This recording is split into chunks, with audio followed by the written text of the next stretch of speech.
अगर हरियाणा के मुख्यमंत्री समाधान करें, ना कि दोनों को मीटिंग में बिठाकर उसके मुख्यमंत्री साहब हरियाणा के आए, बातचीत करेंगे। जो पर बहुत कुछ थोपती है, आप ये नहीं कर सकते, जीएसटी ये नहीं। जो गन्ना मुलाजम थे पिछले कई सालों से धरने दे रहे थे, उनके पैसे भी आज ही जा रहे हैं 94.98 करोड़। हमने खजाने में जितने भी पैसे आते हैं हमने लोगों के लिए खोल रखे हैं। हम कर्जा भी नहीं लेते। शिक्षा की बात, स्वास्थ्य की बात, बिजली की बात, इंफ्रास्ट्रक्चर की बात, ये सिर्फ आम आदमी पार्टी करती है। जब छोटे होते थे तो अकेला दूरदर्शन चलता था, तो दूरदर्शन पे एक ऐड आती थी, मिले सुर मेरा तुम्हारा तो सुर बने हमारा। और उसमें पूरे देश के सभी वेशभूषा वाले लोगों को सम्मिलित किया गया था। एक पंजाब से भी था जो ट्रैक्टर पे जाता था, कोई तमिलनाडु से भी था, कोई गुजरात से भी था, कोई बंगाल से भी था। तो पूरे देश का सुर मिलेगा तो एक सुर बनेगा। यही बात आम आदमी पार्टी कह रही है कि अगर 123 करोड़ लोगों का सुर मिल गया एक बार, तो वो सुर जो होगा वो देश को नंबर 1 बना देगा। So make India number 1। Ukraine 25-26 साल पहले आजाद हुआ। हमें तब पता चला जब हमें वहां से बच्चे निकालने पड़े। अपने मेडिकल के स्टूडेंट्स को उनकी जान बचाने के लिए उनको वहां से लाना पड़ा कि हमारे इतनी तादाद में बच्चे बाहर जा रहे हैं। वो कोई नालायक बच्चे नहीं थे, वो कोई ऐसे बच्चे नहीं थे जिनको यहाँ एडमिशन नहीं मिल सकती। वो 99.9, 99.8, 99.7 वाले बच्चे थे। क्यों जाना पड़ा? यहाँ कोटा सिस्टम है जी, ये चेयरमैन का कोटा है, ये फलां का कोटा है, यहाँ सिफारिश चलती है, यहाँ पैसे चलते हैं। तो पेरेंट्स सोचते हैं जो काम 30 लाख में यूक्रेन में होता है वो यहाँ 3 करोड़ में होता है। तो 25 साल पहले आजाद हुआ देश हमसे ज्यादा मेडिकल इंफ्रास्ट्रक्चर में हमसे ऊपर चला गया। हम क्या करते रह गए? हम तो नारे लगाते रह गए, हम एक दूसरे को कोसते रह गए, एक दूसरे की निंदा करते रह गए। तो देश तभी बढ़ेगा जब सब ऊपर होंगे। देश तभी आगे बढ़ेगा जब सबका सुर मिलेगा। ये पोलराइजेशन, ये नफरत की राजनीति देश को आगे नहीं लेके जा सकती। पंजाब अनाज में देश को आत्मनिर्भर करने वाला स्टेट है। पंजाब के नौजवान आज भी चाइना पाकिस्तान बॉर्डर पर सीना ताने खड़े हैं। पंजाब माना गया है न्यू आइडियाज के लिए, नए इनकलाब्स के लिए। दिल्ली में इन्होंने जो शिक्षा की क्रांति लाई अरविंद केजरीवाल जी ने, स्वास्थ्य में क्रांति लाई, मोहल्ला क्लिनिक, हमने 100 मोहल्ला क्लिनिक, अभी 6 महीने हुए नहीं है हमारी सरकार को बने हुए पंजाब में, 100 मोहल्ला क्लिनिक खुल गए। जून जुलाई से बिजली के बिल जो है 0 आने लगे। सेना में जो जवान फर्ज निभाते हुए अपनी जान कुर्बान करता है, 1 करोड़ रुपया उसको मिलता है। विधायकों को एक बार की पेंशन ही मिलेगी। एक बार विधायक बने तो बार-बार 5 बार विधायक बने तो बार-बार पेंशन नहीं मिलेगी, एक बार मिलेगी। अभी हम आने वाले दिनों में ई गवर्नेंस ला रहे हैं। गिरदावरी रजिस्ट्री फर्द आपके लैपटॉप में,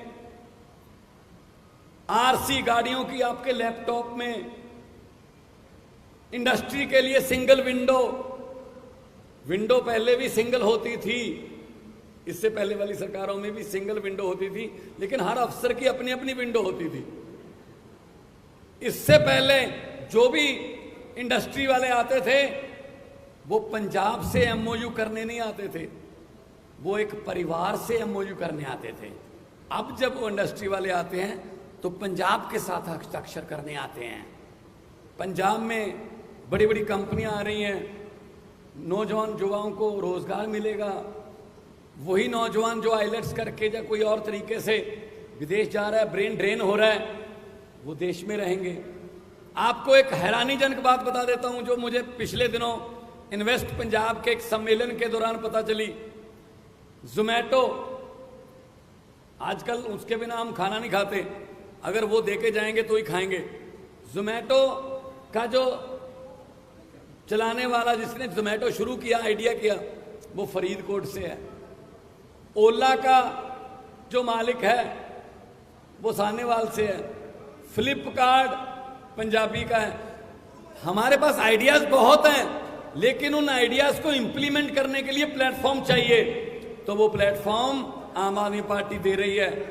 आम आदमी पार्टी ऐसे प्लेटफॉर्म भी दे रही है कि छोटे छोटे घरों के नौजवान लड़के लड़कियों को एमएलए की और एमपी की टिकटें भी मिल रही हैं।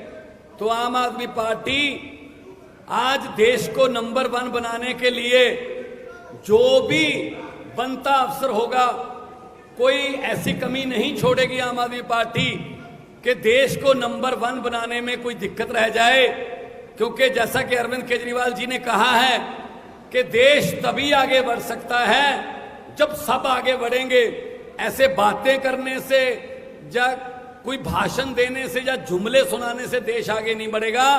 देश इसलिए आगे बढ़ेगा कि जब आप सब लोग साथ दोगे और भारत में कोई कमी नहीं छोड़ी। जैसा कि अरविंद जी ने कहा, भगवान ने सब कुछ दिया है, बस सच्ची नीयत वाले लोग जो देश को चलाएं, उनकी थोड़ी कमी है। अगर सच्ची नीयत वाली सरकार आ जाए तो सब कुछ हो सकता है। आम आदमी पार्टी के 6 महीने नहीं हुए पंजाब में बने हुए, अभी 6 महीने नहीं हुए।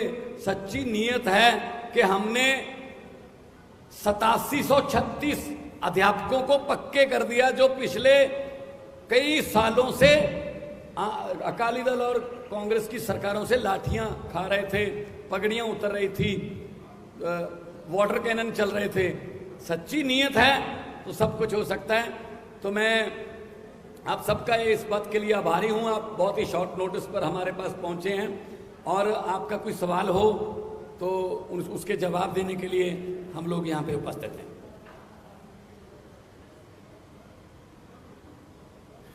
अभी हमारे मीडिया के एक साथी ने एसवाईएल के बारे में पूछा कि एसवाईएल पे हमारा क्या स्टैंड है। मैं आपसे पूछना चाहता हूं कि एसवाईएल पे पंजाब कांग्रेस का क्या स्टैंड है और हरियाणा कांग्रेस का क्या स्टैंड है। एसवाईएल पे पंजाब बीजेपी का क्या स्टैंड है और हरियाणा बीजेपी का क्या स्टैंड है। पंजाब में जाते हैं ये लोग तो कहते हैं एसवाईएल बनने नहीं देंगे, हरियाणा में आते हैं ये लोग तो कहते हैं एसवाईएल लेके रहेंगे।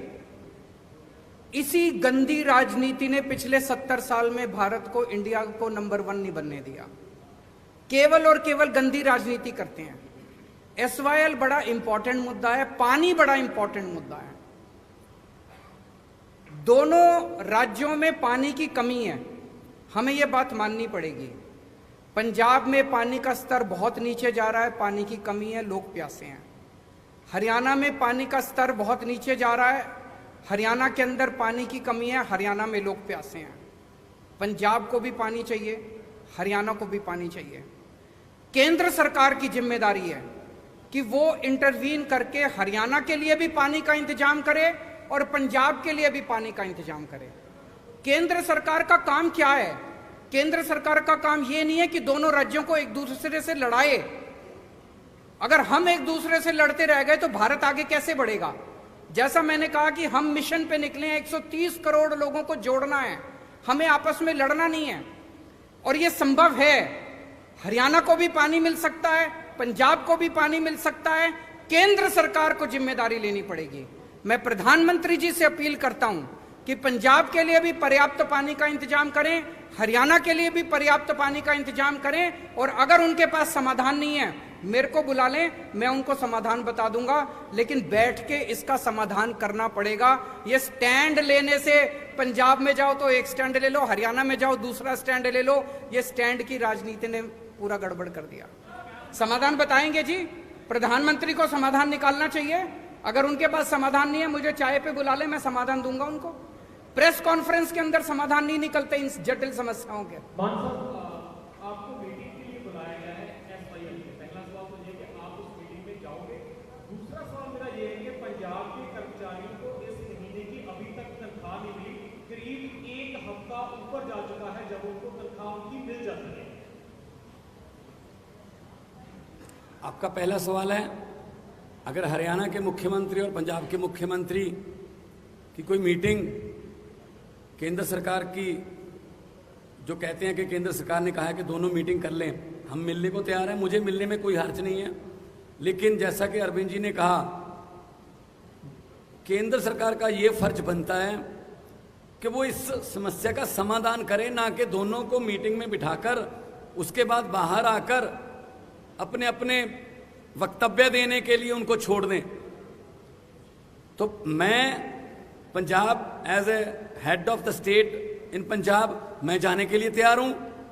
मुख्यमंत्री साहब हरियाणा के आए, बातचीत करेंगे, लेकिन कम से कम केंद्र सरकार जो है वो बाकी कामों के लिए राज्यों पर बहुत कुछ थोपती है। आप ये नहीं कर सकते, जीएसटी ये नहीं कर सकते, आप ये नहीं कर सकते, ये नहीं कर सकते। तो केंद्र सरकार जो है वो पंजाब का पानी पूरा कर दे पंजाब के पास, और हरियाणा का पानी भी पूरा कर दे। हरियाणा में भी जैसा कहा कि दोनों भाई हैं छोटे, हरियाणा छोटा भाई है, पंजाब बड़ा भाई है। तो हमें लड़ाने की बजाय वो समाधान निकालें। दूसरा, आज शाम तक वो जो हमारे एम्प्लॉइज़ की कुछ तनख्वाह रहती है वो मिल जाएगी, क्योंकि हमने पॉजिटिव राजनीति की है, हमने मुलाजम पक्के किए, हमने भर्ती की, और हमने शुगर केन वाले जो गन्ना मुलाजम थे पिछले कई सालों से धरने दे रहे थे, उनके पैसे भी आज ही जा रहे हैं। 94.98 करोड़ आज ही जा रहे हैं। आज शाम को तनख्वाह भी मिलेगी। हमने खजाने में जितने भी पैसे आते हैं हमने लोगों के लिए खोल रखे हैं। हम कर्जा भी नहीं लेते, लेकिन लोगों को हम कोई कमी भी नहीं छोड़ेंगे।